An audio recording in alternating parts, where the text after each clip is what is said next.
স্বামী স্ত্রীর সম্পর্কটা ঠিক হাত আর চোখের মতো হওয়া উচিত। হাত কষ্ট পেলে চোখ কাঁদে, আবার চোখ কাঁদলে হাত মুছে দেয়। একজন না থাকলে আর একজনের পূর্ণতা থাকে না। রাগ অভিমান থাকলেও ভিতরের টানটা কখনো কমে না, কারণ সম্পর্কটা দায়িত্ব আর অনুভূতির এক নীরব বন্ধন। এই নীরব বন্ধনের মধ্যে কিছু লোক ঢুকে পড়ে, তারা তো জানে না রাগ অভিমান ক্ষণিকের জন্য, নিজেকে প্রমাণ করার কী দরকার।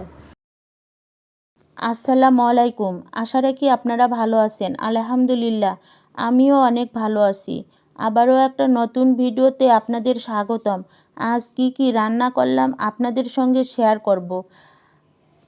আশা করি পুরো ভিডিওটা দেখবেন, আর ভালো লাগলে একটা সাবস্ক্রাইব করে আমার সাথে থাকবেন।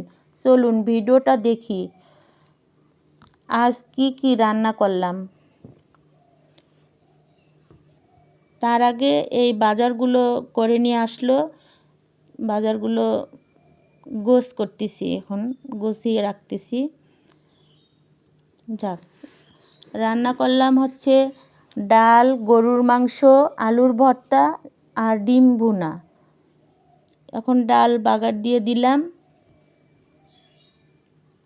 ডালটা হয়ে গেছে।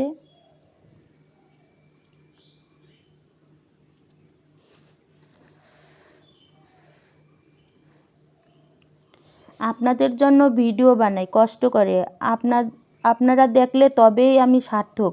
ভালো লাগলে লাইক কমেন্ট শেয়ার করবেন, আর সাবস্ক্রাইব করে আমার সাথে থাকবেন।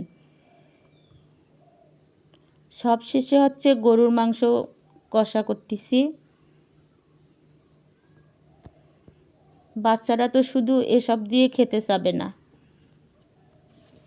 যাক, আপনারা ভালো থাকবেন, আমার জন্য দোয়া করবেন, বেশি বেশি আমার ভিডিওটা দেখবেন, আর বন্ধুদের মধ্যে একটু শেয়ার করে দিবেন। এই ভিডিও বানাটা হচ্ছে আমার স্বপ্ন। প্রতিটা মানুষেরই একটা স্বপ্ন থাকে, এই স্বপ্ন থেকে আমার ভিডিও বানানো। আল্লাহ হাফেজ।